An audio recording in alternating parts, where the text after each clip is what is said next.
Generally, for most people, or at least in language, if not in experience, for most people the word orgasm always means sexuality, but that's not the fact. Essentially, an orgasm means an internalized ecstatic state. It is being used generally in language with relation to sexuality because unfortunately, for most people, they have known no other experience bigger than the physical intensity of sexuality, probably. Most people have not even known anything more than that. So they have started using the word orgasm for sexuality. The word orgasm means much more than that your whole organism has reached a certain peak. Sexuality doesn't do that. It gives you a certain sense of peak, but it doesn't take you to an absolute peak where every cell in your body will burst. So, it is… sexuality or sex is an inadequate activity to be described as an orgasm. It's inadequate.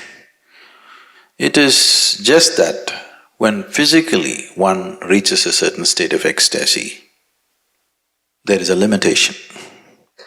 But once one knows how to be orgasmic without the need of the physicality, then it's a perpetual orgasm. In India, we have a better word for this. We call this Ananda. Ananda is orgasmic. We described God as an orgasm. We said God is Ananda, Brahmananda.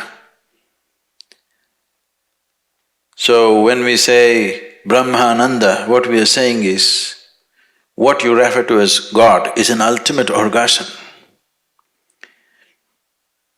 If you are sincere enough to look at life without the conditionings of the wasted religious processes, essentially the only thing that a human being is looking for is ultimate state of pleasantness.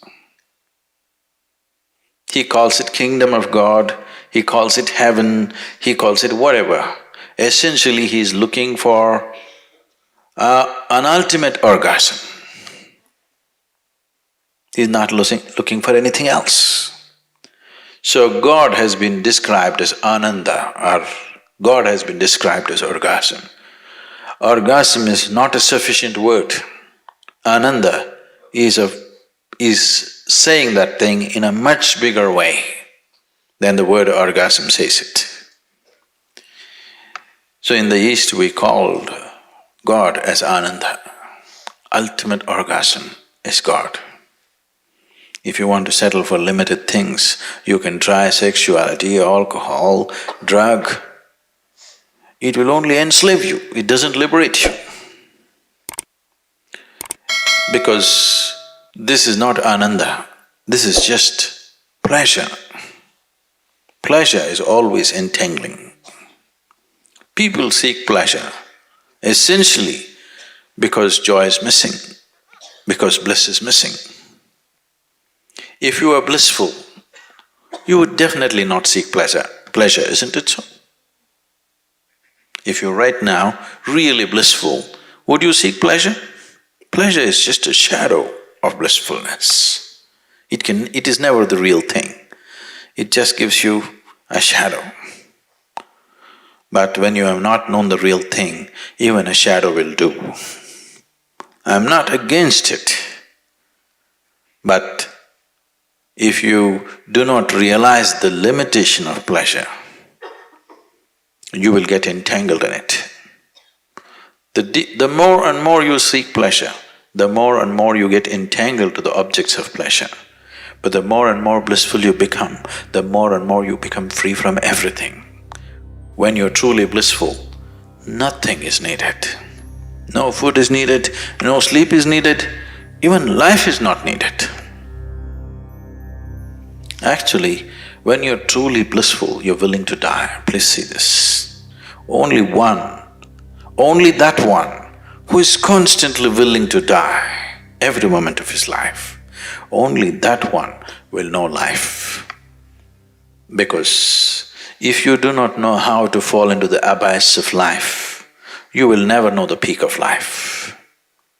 Life is one inside the other, that's the problem. But people think one is against the other because they're using their logical mind to decipher life. Life and death are one inside the other. Are they one after another? They are not one after another, they are one inside the other, please see.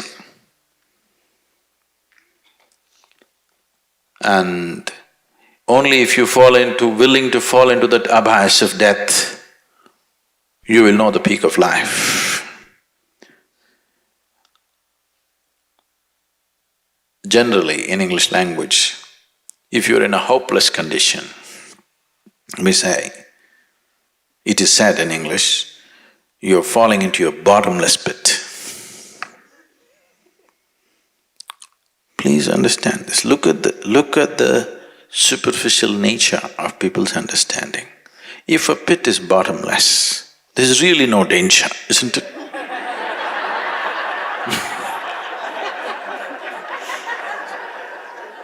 It is the most wonderful thing. If something is bottomless and you fall into it, it is an eternal free fall. Only because there is a bottom, there is a problem.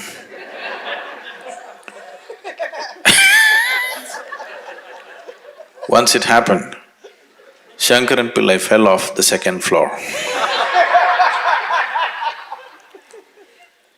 And he was hurt. People gathered around him and asked, "Did the fall hurt you?"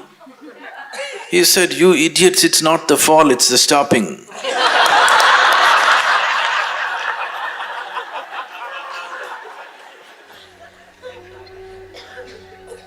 It's never the fall, it's always the stopping which hurts you, isn't it?